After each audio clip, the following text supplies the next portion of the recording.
নমস্কার বন্ধুরা, শীতকালে যেমন নানা রকম সবজি আমরা পাই তেমন নানা রকম শাকও খুব সহজে পেয়ে থাকি। আর এই শীতের শাকের মধ্যে খুবই জনপ্রিয় একটা শাক হলো মেথি শাক। মেথি শাক তো আপনারা অনেক রকমভাবে বানিয়েছেন, তবে অনেকে আছেন মেথি শাক খেতে অপছন্দ করে, কারণ মেথি শাকের মধ্যে একটা তিতকুড়ি ভাব থাকে। তবে এই পদ্ধতিতে রান্না করলে স্বাদ মুখে লেগে থাকবে। তো চলুন কথা না বলে রেসিপিটি শুরু করা যাক। এখানে আমি আমার প্রয়োজন মতো কিছুটা মেথি শাক খুব ভালো করে কেটে, আর দেখুন বারে বারে জল পাল্টে এরকম করে কুচো কুচো করে কেটে নিয়েছি। এবারে রেসিপিটি আমি আজকে তৈরি করব, তার জন্য এই মেথি শাকের সাথে আমি কিছুটা পরিমাণে বেগুন ব্যবহার করব। এই বেগুনগুলোকে দেখুন আমি ভালো করে প্রথমে ধুয়ে নিয়েছিলাম। এবারে এগুলোকে ছোট ছোট করে কেটে নেব। খাই খাই অনুর রান্নাঘরে প্রত্যেকটি রেসিপি হয় খুবই সহজ সরল এবং সাধারণ। আপনারা যদি এই রকমই নানা রকম সহজ সরল সাধারণ এবং ঘরোয়া রান্না পেতে চান, তাহলে খাই খাই অনুর রান্নাঘর চ্যানেলটিকে সাবস্ক্রাইব করে নোটিফিকেশনে অল বাটনটি প্রেস করে দেবেন। তাহলে এই রকমই নানা রকম নিত্য নতুন রেসিপি আপনারা খুব সহজে পেয়ে যাবেন। এবারে দেখুন বেগুনগুলোকে আমি এই রকম ছোট্ট ছোট্ট করে কুচিয়ে নিচ্ছি। আর প্রত্যেকটা বেগুন আমি ভালো করে কেটে ধুয়ে এইরকম ছোট্ট করে কেটে নিয়েছি দেখুন।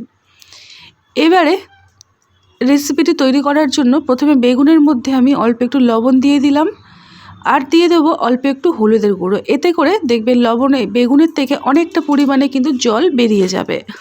আর রান্নাটা করতে করতে দেখবেন একদম শুকনো করে রান্না হবে, জল জল হবে না। এবারে বেগুনটাকে এইভাবে করে লবণ আর হলুদ মাখিয়ে রেখে দিলাম। এদিকে রেসিপিটি তৈরি করব, তার জন্য কড়াই দিয়ে দিলাম বেশ কিছুটা পরিমাণে রিফাইন তেল। তেলটাকে গরম করে প্রথমে আমি এখানে কিছুটা পরিমাণে বড়ি ভালো করে লালচে করে ভেজে নেব। আমি এখানে কলাইয়ের ডালের বড়ি নিয়েছি, আপনারা নিজেদের পছন্দ মতো যে কোনো ধরনের ডালের বড়ি নিয়ে নিতে পারেন। এবারে গ্যাসের আঁচটাকে একদম কমিয়ে দেব, দিয়ে বড়িগুলোকে লালচে করে ভেজে নেব। এই দেখুন একদম লালচে করে কড়া করে ভেজে নিতে হবে।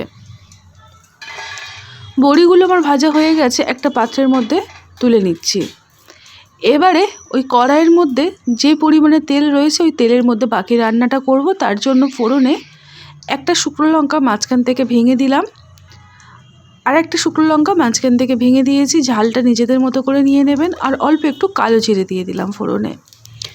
এই কালো জিরে আর শুকনো লঙ্কার ফোড়নের দেখবেন গন্ধটা বেশ ভালো লাগে।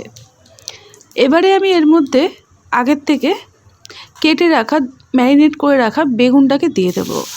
বেগুন যেহেতু লবণ আর হলুদ মাখিয়ে রেখেছিলাম, তাই অনেকটা পরিমাণে জল বেগুনের থেকে বেরিয়ে গেছে। আর এইভাবে যদি বেগুন ভাজা করা যায় দেখবেন তেলটাও কম টানে, আর বেগুনটা কিন্তু খুব একটা গলে যায় না। তো এবারে আমি বেগুনটাকে ভালো করে ভাজা ভাজা করে নেব।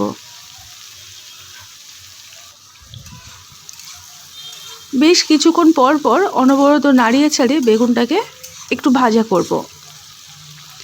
রেসিপিটি দেখে যদি আপনাদের ভালো লেগে থাকে তাহলে লাইক এবং সাবস্ক্রাইব করতে কিন্তু একদম ভুলবেন না।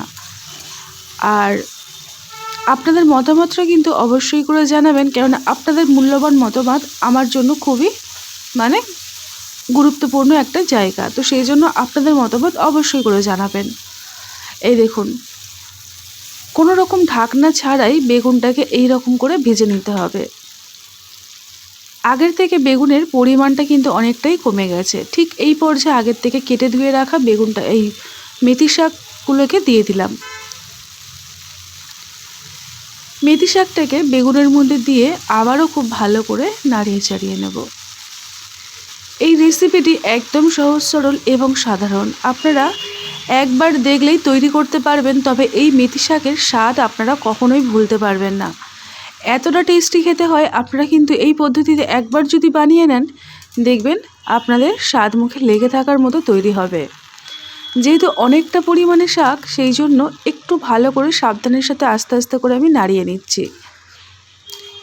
এবারে মেথি শাকটাকে তেলের মধ্যে বেগুনের সাথে ভালো করে নাড়িয়ে চাড়িয়ে এবারে আমি এটাকে ঢাকনা দিয়ে মোটামুটি 2 থেকে 3 মিনিট রেখে দেব। তারপরে ঢাকনাটাকে খুলে আপনাদেরকে আমি দেখাচ্ছি। দেখুন শাকটা ঠিক এই রকম একদম মাখা মাখা তৈরি হয়ে যাবে। শাকের থেকে যে পরিমাণে জল বেরোবে তাতে করে এই রান্নাটা দেখবেন এই রকম একটু গা মাখা তৈরি হবে। এর আগেও মেথি শাকের নানা রকম রেসিপি আমি আপনাদের সঙ্গে শেয়ার করেছিলাম। যদি মনে হয় যে এই রেসিপিটি ছাড়াও আর নানা রকমের রেসিপি মেথি শাকের চাইছেন, তাহলে আমার চ্যানেলটিকে ভিজিট করতে পারেন এই রকমই নানা রকম রেসিপি পাওয়ার জন্য মেথি শাকের। এবারে আমি এর মধ্যে দিয়ে দিলাম স্বাদ মতো লবণ। লবণ আমি এর আগে ব্যবহারই করিনি, যেহেতু বেগুনের মতো লবণ ছিল, তাই আমি এই পর্যায়ে লবণটাকে ব্যবহার করলাম। আর দিয়ে দেব অল্প একটু চিনি। চিনিটা পুরোটাই অপশনাল, আপনারা চাইলে নাও দিতে পারেন। এবারে ওই যে বড়িগুলো ভেজে রেখেছিলাম, বড়িগুলোকে একটু হাতের সাহায্যে ভেঙে নেব। আপনারা চাইলে গোটা গোটাও দিতে পারেন, তবে আমি একটু ভেঙে দিয়ে দিচ্ছি।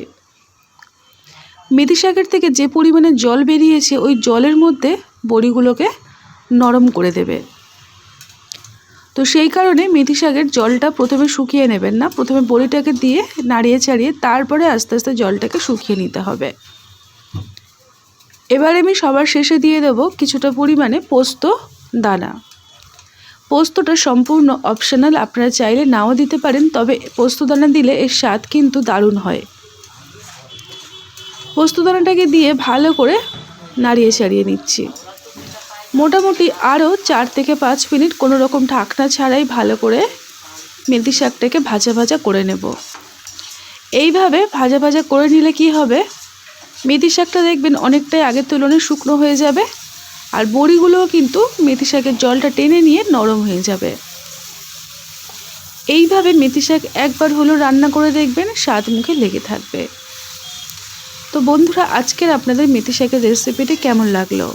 যদি মনে হয় ভালো লেগেছে, তাহলে এই রেসিপিটি আরও অন্যান্যদের মধ্যে শেয়ার করে নিতে পারেন। এই দেখুন, এবারে একটা প্লেটের মধ্যে আমি এটাকে সার্ভ করে নিয়েছি। গরম গরম মেথি শাক ঝরঝরে ভাত দিয়ে খেতে দুর্দান্ত লাগে, বা রাতে রুটি দিয়েও দারুণ লাগে। আজকের মতো এই পর্যন্ত। সবাই ভালো থাকবেন, সুস্থ থাকবেন।